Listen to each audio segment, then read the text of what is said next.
नमस्कार विद्यार्थियों, आइए हम शुरू करते हैं हिंदी प्रश्नमाला का सेट नंबर 3 भाषा तथा व्याकरण से संबंधित। प्रश्न नंबर 1, कौन सा शब्द जातिवाचक संज्ञा नहीं है?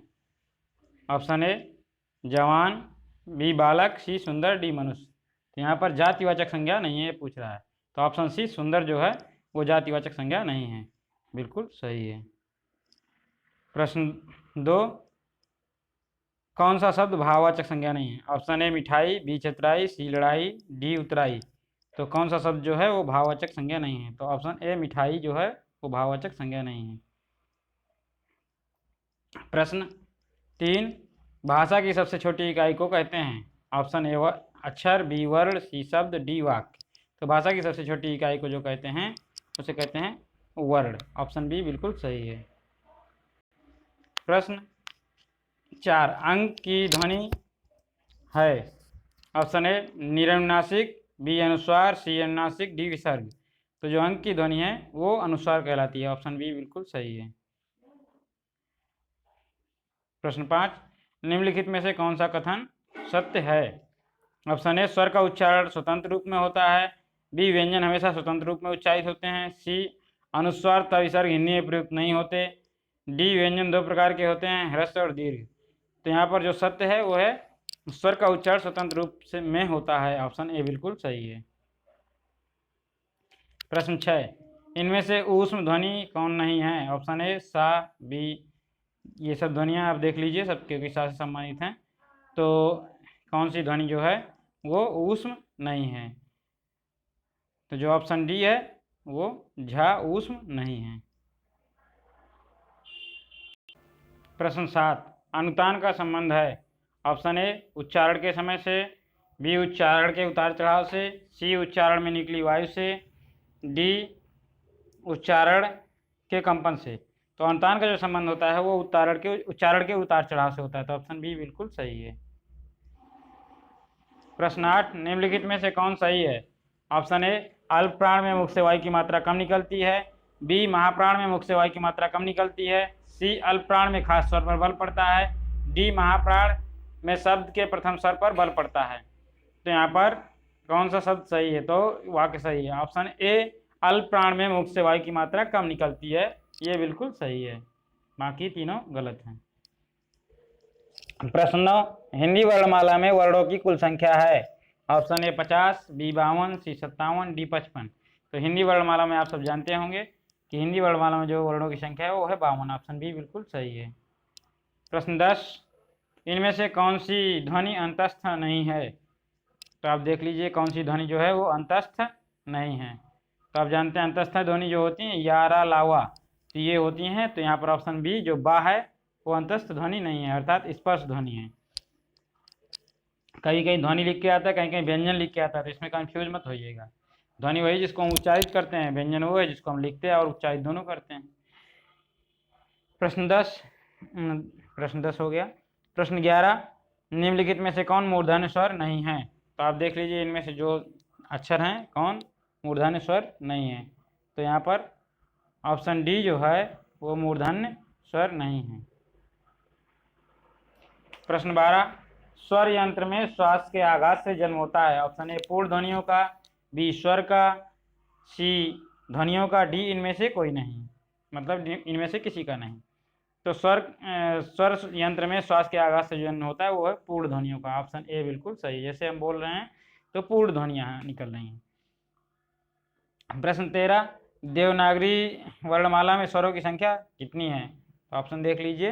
तो देवनागरी वर्णमाला में आप सब जानते होंगे स्वरों की संख्या कितनी है? तो ऑप्शन बी 11 बिल्कुल सही है। प्रश्न 14, व्यंजन वर्ण मुख्यतः कितने प्रकार के होते हैं? Option A 4, B 5, C 3, D 2। तो व्यंजन वर्ण जो पूछ रहा है वो मुख्यतः 3 प्रकार के होते हैं। ऑप्शन सी बिल्कुल सही है। तो आप जानते भी होंगे व्यंजन के वो जो तीनों प्रकार हैं, एक स्पर्श व्यंजन, दूसरा अंतस्थ, तीसरा ऊष्म व्यंजन। ये प्रमुख रूप से 3 प्रकार के व्यंजन होते हैं। प्रश्न 15, जातिवाचक संज्ञा है? ऑप्शन ए लड़का, बी सेना, सी श्याम, डी दुख। तो जो जातिवाचक संज्ञा है वो है लड़का। ऑप्शन ए बिल्कुल सही है। क्योंकि सेना जो है वो समूहवाचक संज्ञा है, श्याम जो है व्यक्तिवाचक है और दुख जो है भाववाचक है। प्रश्न 16, उच्चारण के आरोह अवरोह को कहते हैं। तो इसी संबंधित प्रश्न और दूसरी तरीके से पहले पूछा जा चुका है। ऑप्शन ए अनुतान, बी स्वराघात, सी मात्रा विचार, डी बलाघात। तो उच्चारण के आरोह अवरोह को जो कहते हैं उसे अनुतान कहते हैं। ऑप्शन ए बिल्कुल सही है। प्रश्न 17, महाप्राण वर्णों में सम्मिलित है।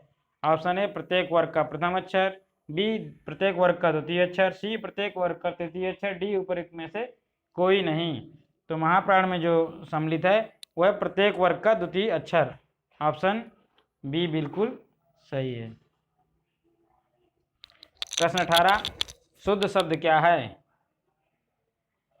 ऑप्शन ए संपूर्ण, बी संपूर्ण, सी संपूर्ण, डी संपूर्ण। तो जो शुद्ध शब्द है वो है ऑप्शन ए संपूर्ण।